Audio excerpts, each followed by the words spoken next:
Look, we're seeing really worrying scenes coming out of Southport at the moment after that huge knife attack, that horrific knife attack for which 3 little girls have lost their lives. That happened yesterday.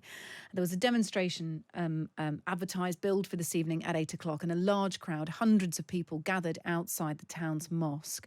Riot police have come under attack there. It follows widespread misinformation about the attack online. Constance Kampfner is the Times Northern correspondent, and she's at the scene. Constance, good evening. Just tell us what you're hearing and seeing there. What is going on?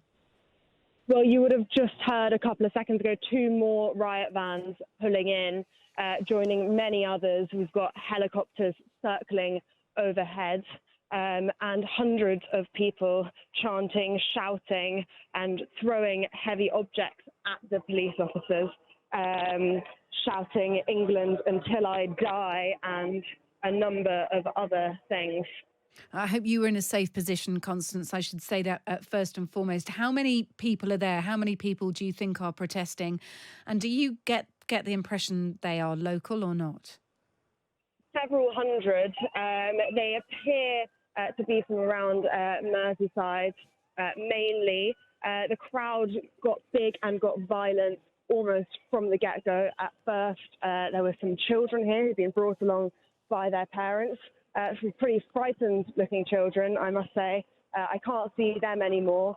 And rocks were being thrown into the mosque window from the very start. Now they are targeting officers' vans, picking up anything. We're talking rocks from people's front gardens, bricks are lying around, smashing objects up. I've seen road signs being thrown into the air. Tell me about the area where the mosque is. Is it in a residential area? Yeah, residential area. We've got terraced houses all around. I was just speaking to a local Muslim man who'd come to pray, only to find himself confronted by this scene. He says he doesn't understand that it's a very welcoming mosque, welcomes people of all sects, and he was absolutely just bewildered by why all these people were outside. It was trying to sort of reason with them. It really just appears to be kind of, any target for their anger will do. And unfortunately, this mosque has been chosen as that. Gosh, as you say, hundreds of people there. Do you think the police have this contained, or are we still in a position of flux? Are they still in a position of flux? They are having projectiles aimed at them, of course, but I wonder whether you feel like they're in control of the situation or not.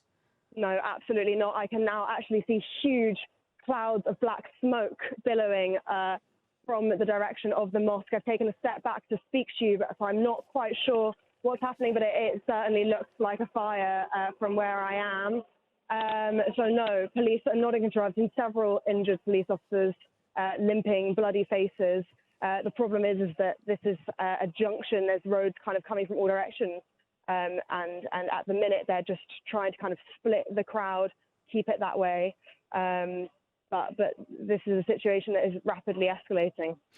And, of course, many people are citing some of the misinformation online that has sparked these protests, Constance. Absolutely. There's false information going around that the suspect who is being held under questioning is a Muslim man from the area, a refugee, which is not true. Press obviously cannot name the 17-year-old, but we have heard from the police that is definitively untrue, and it is misinformation. But rumours spread like wildfire on social media these days, and this one caught on. Look, I'm also seeing reports here of tear gas being used to sort of try and suppress some of the crowds, Constance. I'm also looking at pictures here. Mostly men in those groups have covered their faces. They're continuing to throw glass bottles, plant pots and empty bins. In fact, protesters barricaded themselves down a side street, dragging bins from a pub and an industrial unit behind to provide more missiles to throw at the police. It seems like an incredibly fragile situation there. And as yet, police, you think, just to sort of repeat this, although there are more riot vans coming in, more of those yellow matrix police vans coming in, the police are really still yet to get a handle on this?